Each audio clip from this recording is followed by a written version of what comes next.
ચલો મિત્રો, આપણે આજે આવી ગયા છે ફરીથી મામા ટેકનિકલ ચેનલ પર ડિશવોશરનો ડેમો જોવા માટે. આપણી પાસે 4 ડિશવોશર છે અલગ અલગ મોડલના, જેથી અલગ અલગ મોડલના આપણે ડેમો જોઈ શકાય.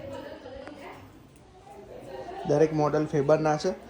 ફેબરના મોડલ વાઇઝ આપણે અલગ અલગનો ડેમો જાણીશું. દરેકના ફંક્શન સેમ જ છે, પણ પેનલો અલગ અલગ બનાવેલી છે એટલે કન્ફ્યુઝન ક્રિએટ થતું હોય છે. તો આપણે 1 to 1 જોઈએ બધાના ડેમો. આઈડિયો આપણી પાસે પહેલું છે ફેબરનું 8VR14S કરીને મોડલ આવે છે એનું, જેની પેનલ ઉપર આપેલી છે અને એના બટન પુશ બટન આપેલા છે જે ફ્રન્ટ એન્ડ સાઈડ છે. અને આઈડિયો જે ડિસ્પ્લે છે ટોપ એન્ડ સાઈડ આપેલી છે. બરાબર, ટોટલ ડિસ્પ્લે જ છે આ રહી આખી. ડોર ઓપન કરીએ તો એની અંદર એસેસરી આપેલી છે કે પાઇપ છે, ઇનલેટ પાઇપ. પછી આવે છે એના ડ્રોવરો આપેલા છે, બાસ્કેટ. એમાં 3 બાસ્કેટ આવે. જનરલી 2 બાસ્કેટ આવતા હોય છે. આ મોડલની અંદર 3 બાસ્કેટ આપેલા છે. અહીંયા જઈએ તો આયર્યું આપેલું છે રિન્સેડનું બકેટ છે. આયર્યું છે ડિટર્જન્ટનું બકેટ આપેલું છે. એની નીચે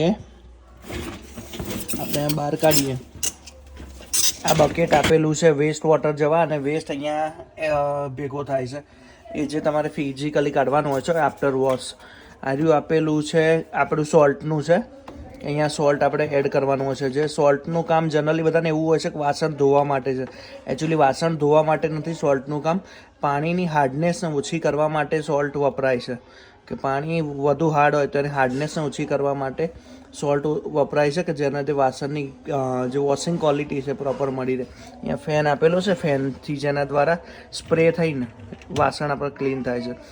ડિશવોશર વાપરતી વખતે એક વસ્તુ ખાસ ધ્યાન રાખવાની છે કે જે બી વાસણ આપણે મૂકીએ છીએ ઊંધા મૂકવાના છે, કોઈ સીધું વાસણ મૂકવાનું નથી. એનું એક ગણી શકાય કે સીધું વાસણ મૂકીએ તો પાણી જે ઉછળશે, પાણી અંદર ભરાયેલું રહેશે, વાસણ કોરું નહીં થાય અને વોશ નહીં થાય. એટલા માટે દરેક વાસણ ઊંધું મૂકવાનું છે, જેથી પાણી અંદર ભરાઈ ના રહે. આ મોડલની અંદર સોલ્ટ ભરવા માટે એક આપેલું છે ફનલ, બાકી મોડલમાં નથી આપતા. તો એક આ ફનલ છે કે કન્ફ્યુઝન ક્રિએટ ના થાય છે એના માટે છે. 3 વસ્તુ આવે છે. એક પાવર કોડ આવશે પાછળ, એક આવશે ડ્રેનેજ પાઇપ છે, બીજી જે આપણે બતાવી કે ઇનલેટ વોટર. 3 પાઇપ આવશે ઇનલેટ વોટરને કમ્પલસરી આપણે ફિટ કરવા માટે. એમાં જોશે પોણાનું બુસર કે જે અડધાના એંગલ કોક પર લાગી જશે. પછી જે છે ડ્રેનેજ પાઇપને 1 ફૂટ ઊંચી રાખવાની છે કમ્પલસરી, કે જેથી કરીને એરર આપણને શો ના થાય. માટે જે રીતે આપણે વાત કરીએ અને અહીંયાથી ખોલશો, અહીંયા રિન્સેડ ભરવાનું હોય છે. ભર્યા પછી રિન્સેડનું લેવલ સેટ કરવું હોય, એકચ્યુઅલી બાય ડિફોલ્ટ આપેલું છે, પણ તો બી કદાચ જરૂર પડે છે કરવાની, તો તમે અહીંયાથી કરી શકો છો. એ પ્લસ માઇનસ એરો છે અને જે બાદ ફેરો એ પ્રમાણે રિન્સેડનો યુઝ થશે. અને ભર્યા પછી એને બંધ કરવાનું છે. અહીંયા ટીકડી મૂકીને અથવા તો ડિટર્જન્ટ હોય અને બંધ કરવાનું હોય છે. જ્યારે વાસણ ધોવાતા હોય ત્યારે આ ખુલીને ટીકડી અંદર પડી જવી એ નોર્મલ છે. એ જ એકચ્યુઅલી એનું ફંક્શન બનાવેલું છે. સોલ્ટ માટે સોલ્ટ ભરીને થોડું એમાં પાણી તમારે એડ કરવાનું છે, કે જેથી કરીને સોલ્ટ ચોંટી ના જાય. એટલે પાણી સોલ્ટ ભરીને એમાં પાણી એડ કરી દેવાનું છે કન્ટેનરમાં. પછી કન્ટેનર બંધ કરવાનું છે. આગળ જોઈએ તો બાસ્કેટની અંદર યુટેન્સિલ તમારે કઈ રીતે ગોઠવવાના છે એનું ગાઈડન્સ આપેલું છે. કે પહેલા નંબરનું અપર બાસ્કેટ છે, એમાં નાના યુટેન્સિલ, નાના વાસણો, કપ, રકાબી, કોઈ બી વાટકી છે એને આ રીતે ગોઠવવાનું છે. એના પછી આવે છે લોઅર બાસ્કેટ, જેની અંદર પ્લેટ્સ આ રીતે ગોઠવવાની છે. સિક્વન્સ આપેલી છે કે 1-2 નંબર આપેલા છે. તમે ક્યાં અને કઈ રીતે મેક્સિમમ વાસણ ગોઠવીને ડિશવોશરનો યુઝ મેક્સિમમ કરી શકો છો. એના પછી આવે છે અપર બાસ્કેટ, કે જે પહેલા નંબરનું અમુક જ એમાં આપેલું હોય છે. તો એમાં આ રીતે ગોઠવવાનું હોય છે. ચમચી છે નંબર પ્રમાણે આપેલું હોય છે. તો આ રીતે તમે ફોલો કરો છો તો વધુમાં વધુ વાસણો ગોઠવીને સારી ક્વોલિટીથી વાસણ ધોઈ શકો. ટ્રે મૂકવાની સીધી રીત છે અને સીધી રીતે બહાર કાઢવાનું, અને ગરગડી ઉપર જ છે. અહીંયા ખાલી ધ્યાન રાખવાનું છે, અહીંયા મૂકો તો ટાયર ઉપર નીચે આવશે એ રીતે આપણે મૂકવાની છે. બધા ટાયર ઉપર નહીં આવે, એક ટાયર ઉપર નીચે આવે એ રીતે મૂકવાનું છે. તો ખાસ આ વાતનું ધ્યાન રાખો. અહીંયા પેનલ પર, તો પેનલ પર આપેલા છે ઓટો છે, ઇન્ટેન્સિવ છે, નોર્મલ આપેલું છે, ઇકો છે, ગ્લાસ છે, 90 મિનિટ છે, રેપિડ અને પ્રી વોશ. દરેકના અલગ અલગ આ પ્રોગ્રામના ફંક્શનો છે.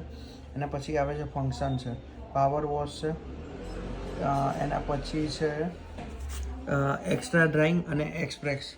એ ફંક્શનની અંદર 3 આપેલા છે. તો પહેલું છે ઓટો, જેમાં લાઇટલી, નોર્મલી અથવા તો હેવી સોઇલ ક્રોકરી છે, કે વિધાઉટ અથવા તો વિથ વેસ્ટ આના પર હોય તો ઓટો સેન્સ કરીને આવ્યું ફંક્શન યુઝ થાય છે કે ઓટો સેન્સ કરી લે છે કે એને કેટલા ટાઈમ માટે કેટલું વોશ કરવાનું છે. એના પછી આવે છે ઇન્ટેન્સિવ પ્રોગ્રામ કે જે હેવી ઓઇલવાળા છે, તો હેવી ખરાબ વાસણો અથવા તો મોટા વાસણો છે જેમાં ફૂડ વેસ્ટ વધુ ચોટેલું છે, મોસ્ટલી ઇન્ટેન્સિવમાં જશે જેનો ટાઈમ ફ્રેમ વધુ હશે, વધુ ટાઈમ માટે વોશ થશે. એના પછી આવે છે નોર્મલ કે નોર્મલી સોઇલ છે અથવા તો ગ્લાસ ને લાઇટ સોઇલ છે, એ બધા નોર્મલની અંદર જશે. એની પછી આવે છે ઇકો સ્ટાન્ડર્ડ પ્રોગ્રામ આપેલો છે કે જેની અંદર ઇકો મીન્સ કે પાણી અને એનર્જીનું સેવિંગ થશે, ટાઈમિંગ થોડું વધુ લાગશે, કોઈ બી વાસણ આમાં ધોઈ શકો છો. એના પછી આવશે ગ્લાસ કે જે આપણા ડાઇનિંગના વાસણો છે, ગ્લાસ ક્રોકરી છે, લાઇટલી સોઇલ છે, લાઇટલી બગડેલા છે, એ ગ્લાસની અંદર આપણે ધોઈ શકીશું. જનરલ યુઝ થતો પ્રોગ્રામ છે કે નોર્મલી સોઇલ છે, તે 90 મિનિટની અંદર થશે કે 90 મિનિટનો પ્રોગ્રામ આપેલો છે કે જનરલી પબ્લિક આ 90 મિનિટનો પ્રોગ્રામ યુઝ કરતી હોય છે કે 90 મિનિટમાં તમારા વાસણ થઈ જતા હતા. ક્વિક વોશ પણ કહી શકો છો આને, એ આપેલું છે. એના પછી આપેલો છે રેપિડ પ્રોગ્રામ કે સોર્ટ લાઇટલી સોઇલ્ડ અથવા તો ઓછા બગડેલા વાસણો એને તમારે ડ્રાય કરવાની જરૂર નથી, ડાયરેક્ટ વોશ કરીને તમારે યુઝ કરવાનું, તો તમે રેપિડ પ્રોગ્રામ યુઝ કરી શકો છો. એના પછી ઘણીવાર બનતું હોય છે કે આપણે રાત્રે કોઈ બી વાસણો છે પલાળીને મૂકી દઈએ છીએ, સવારે ધોવાના છે, તો એવા કારણોમાં પ્રી વોશનું ફંક્શન યુઝ થાય છે કે રાત્રે ખાલી વાસણ પલાળીને મૂકી દેવાનું હોય, સવારે આમાં ધોવાય, તો પ્રી વોશનું ફંક્શન. એના પછી આવે છે એક્સ્ટ્રા વોશનું પાવર વોશ છે. પાવર વોશમાં એવું છે કે આ ફંક્શન ખાલી ઓટોની અંદર, ઇન્ટેન્સિવની અંદર, નોર્મલ, ગ્લાસ અને 90 મિનિટની અંદર યુઝ થશે. રેપિડને એમાં યુઝ નહીં થાય કે જે વધુ બગડેલા વાસણો માટે પાવર વોશ કરીને બટન બનાવેલું છે, તો મેં એના માટે. પછી આવે છે એક્સ્ટ્રા ડ્રાઇંગ કે તમારે વધુ વાસણ સૂકવવાની જરૂર છે કે વધુ ચમકની જરૂર છે, તો એક્સ્ટ્રા ડ્રાઇંગ જેમાં રિન્સ થોડું વધુ યુઝ થશે, તો એક્સ્ટ્રા ડ્રાઇંગ ફંક્શન એના માટે આપેલું છે. એક્સપ્રેસ બટન આપેલું છે કે ધારો કે કોઈની અંદર ટાઈમિંગ વધુ આપેલો છે 1.5 કલાક 2 કલાક, તો ટાઈમ રિડ્યુસ કરવા માટે એક્સપ્રેસ બટન આપેલું છે. પેનલ પર જઈએ તો પેનલ પર આપેલું છે પાવર બટન આપેલું છે, હાફ લોડ ટોપ લોડ આપેલું છે કે અડધું પણ યુઝ કરી શકો છો, ખાલી ઉપરનું અથવા તો ખાલી નીચેનું જે છે સાવર યુઝ થઈને હાફ લોડ અથવા તો ફૂલ લોડ યુઝ કરી શકો છો. ડીલે અથવા તો ટાઈમર કહેવાય છે જેને આપેલું છે. આ બંનેને જોડે 3 સેકન્ડ માટે દબાઈ રાખો છો તો ચાઇલ્ડ લોક થાય છે. એના પછી આ બાજુ આપેલું છે પાવર બટન છે, ફંક્શન બટન છે, પ્લે બટન છે. આ અહીંયાનું જે સિલેક્ટ કરવા માટે છે, તો પ્રોગ્રામ બટન દબાવશો તો અહીંયાના પ્રોગ્રામ અલગ અલગ ચાલુ થતા જશે, સેટ થતા જશે, તમારે બદલવા માટેનું છે. એના પછી જે ફંક્શન બટન છે, તો ફંક્શન અલગ અલગ સેટ કરવા માટે ફંક્શન બટન છે, કોઈ બી ફંક્શનને સેટ કરીને પ્લે કરવા માટે પ્લે બટન આપેલું છે. આ વાળા મોડલની અંદર 3 ટાઈપના ઇન્ડિકેટર બતાવશે. એક તો આવશે સોલ્ટનું ઇન્ડિકેટર છે, બીજું આવશે રિન્સેડનું ઇન્ડિકેટર, અને ત્રીજું છે કે તમારું મેન ફોસેટ છે, મેન ઇનલેટ વોટરનો કોક છે, કદાચ બંધ હશે તો એનું ઇન્ડિકેટર આમાં બતાવશે. બાકીના બધા ડિશવોશરમાં 2 જ ઇન્ડિકેટર આવશે, રિન્સેડ અને સોલ્ટનું. આ રીતે 3 રિન્સેડ, સોલ્ટ અને ફોસેટના ઇન્ડિકેટર આ રીતે છે, લખાઈ નહીં આવે.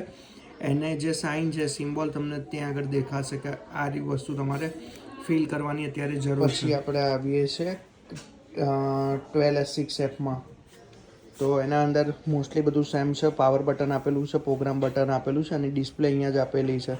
પ્રોગ્રામના અલગ અલગ પ્રોગ્રામ અહીંયા દોરેલા છે, જેના પર લાઇટ થશે, જે પ્રોગ્રામ સેટ થશે એના પર આપેલું છે. રિન્સેડ અને સોલ્ટનું ઇન્ડિકેટર આપેલું છે. એના પછી આપેલું છે ડીલે બટન, ટોપ લોડ હાફ લોડનું ફંક્શન આપેલું છે. એના પછી આપેલું છે એક્સ્ટ્રા ડ્રાઇંગ, એક્સ્ટ્રા રિન્સ જેને કહેવાય છે, અને પછી પ્લેનું બટન આપેલું છે. સેમ છે. આમાં ડિટર્જન્ટ ભરવાનું અલગ છે, ખાલી જે ઓપન થવાની પ્રક્રિયા ખાલી, બાકી વસ્તુ સેમ છે અંદરની. એના પછી રિન્સેડનું આપેલું છે, સોલ્ટનું અહીંયા આપેલું છે, વેસ્ટ માટેનું તમે અહીંયા જોઈ શકો છો, અહીંયા છે. આ બંને જોઈ શકાય છે. એક નિયો છે મોડલ અને એક આપણું સાદું. બંનેની અંદર પ્રોગ્રામ સેમ જ છે, જે રીતે તમને પહેલાંમાં સમજાય એ જ રીતના આમાં બી ફંક્શન છે.